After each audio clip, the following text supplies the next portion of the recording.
et c'est ce qui lui permet d'exprimer votre voix à l'Assemblée nationale.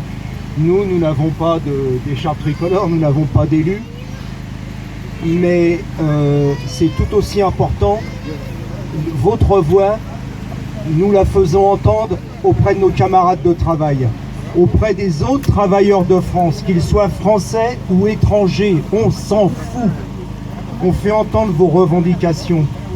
Et chaque jour, on leur explique, parce que c'est très important qu'ils comprennent le sens de votre combat, que lorsque le gouvernement s'attaque à vous, qu'il s'en prend à vos droits, par exemple, bon là c'est remis temporairement en cause, mais l'aide médicale d'État pour les sans-papiers, eux disent les sans-papiers, bien. Des gens bêtement croient ce que la droite et l'extrême droite leur disent, à savoir que si les travailleurs sans-papiers avaient moins de droits, il y aurait plus d'argent pour les Français. Voilà, enfin, c'est comme ça qu'ils le disent. Et malheureusement, il y a des imbéciles pour le croire. Mais regardez là ce qui se passe. Quelques jours seulement après que le gouvernement ait fait passer sa loi, eh bien, en même temps, il s'en prend à tous les travailleurs, même ceux qui sont nés ici, même ceux qui ont tous leurs papiers et tout, par rapport justement aux aides médicales, en s'en prenant à la sécurité sociale et en disant « Ah mais quand même, on dépense trop d'argent ». Alors là, c'est pas pour les travailleurs sans papier, c'est pour les travailleurs qui sont en affection de longue durée. Vous savez, ceux qui ont des maladies graves ou très très longues et qui ont droit à une assistance gratuite, payée par la sécurité sociale, payée par les cotisations de nous tous, et y compris de vous d'ailleurs, qui n'y avaient pas droit, mais qui cotisaient quand même. Bon. Eh bien, ils s'attaquent en disant, il faudrait, pas la supprimer, mais enfin, il faudrait revoir les droits quand même. Donc vous voyez, c'est ça qu'on explique à nos camarades de travail, qui doivent être solidaires de votre combat, non pas simplement par simple solidarité, mais parce que quand on s'attaque à vous, on s'attaque aussi à eux. Et ça, il faut qu'ils le comprennent, et c'est ce que nous leur expliquons. Alors, cela dit, Mathilde l'a dit, et Jean-Louis, c'est une situation très difficile en ce moment pour vous, avec une opinion publique en France qui est loin d'être favorable. On le sait, donc je ne reviendrai pas là-dessus, on connaît tous la situation. En même temps, vous avez quand même des concessions qui sont faites par les préfectures, non pas par gentillesse, mais parce qu'ils continuent de la main gauche, ils disent non, pas question, et de la main droite, parce que les patrons leur demandent, il faut quand même qu'ils fassent quelques concessions. Regardez ce qui s'est passé avec les paysans, et c'est pour ça qu'il faut quand même avoir de l'espoir. Les paysans, ils ont demandé un tas de trucs, bon on s'en fout, on n'en parlera pas là, mais ils ont demandé entre autres qu'il y ait plus de visas pour les travailleurs qui viennent des pays étrangers pour ramasser leurs récoltes. Parce que s'ils ne viennent pas plus nombreux que l'année dernière, les fruits, ils vont pourrir par terre ou sur les arbres même, parce qu'ils ne seront même pas ramassés. Et le gouvernement a dit oui, là on a besoin des étrangers.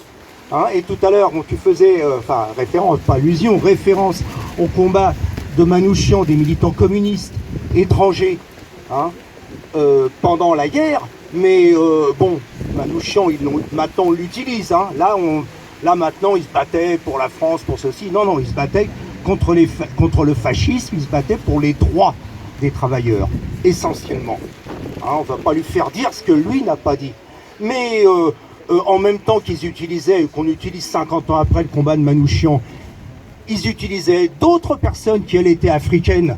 Parce que les combattants qui sont venus, qui ont débarqué sur les plages de Provence, de Sicile ou d'ailleurs, la fameuse armée française, elle n'avait pas grand-chose de français, il y avait que le drapeau qui était tricolore.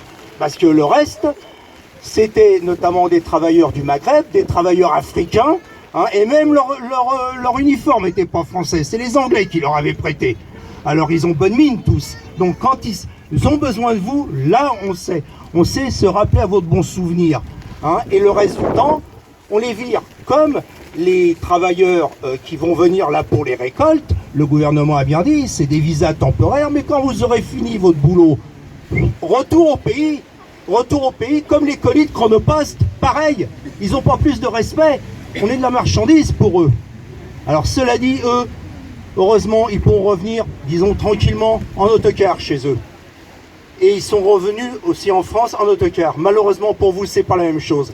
Les routes, elles sont de plus en plus dangereuses. Bon, vous le savez, hélas, hein, et vous le payez cher. Mais regardez là aussi ce qui se passe. Ils ne veulent pas, c'est pas qu'ils sont pas capables, ils ne veulent même pas de faire de couloirs, on pourrait dire, en quelque sorte humanitaire pour sécuriser la traversée de la Méditerranée. Après, il se passerait ce qui se passerait arrivé sur le continent, mais au moins, cette traversée ne serait pas le drame qu'elle est actuellement. Non seulement ils ne veulent pas, mais ils créent les pires problèmes aux bateaux humanitaires qui cherchent à aider les personnes qui sont en difficulté. Hein, vous le savez. Mais en même temps qu'ils font ça, et ça par contre, pas grand monde le sait parce que la presse n'en parle pas, il y a des discussions entre le gouvernement hollandais, regardez bien une carte, le gouvernement hollandais, le gouvernement allemand un peu plus loin, le gouvernement polonais un peu plus loin, pour faire un couloir militaire qui permettra d'acheminer de l'armement de la Hollande, donc vous voyez d'où pourrait venir l'armement, hein, en fait, des États-Unis, pour traverser toute l'Europe jusqu'aux frontières de la Russie. Préparation d'une nouvelle guerre. Alors ça, ils savent faire. Ils font des couloirs militaires, mais ils ne veulent pas faire de couloirs humanitaires. Voilà ce que vous avez en face de nous. Voilà ce que nous avons tous en face de nous. Ces gens-là.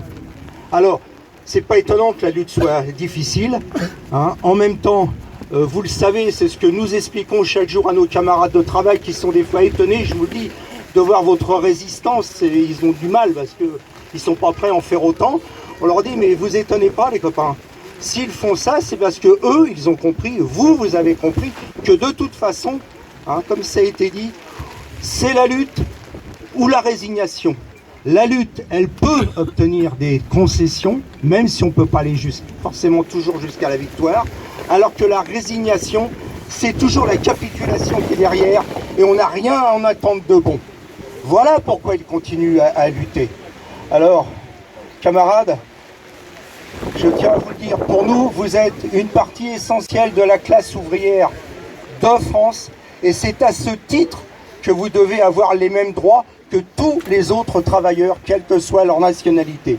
Vive la lutte des travailleurs, qu'ils soient avec ou sans papier. Merci.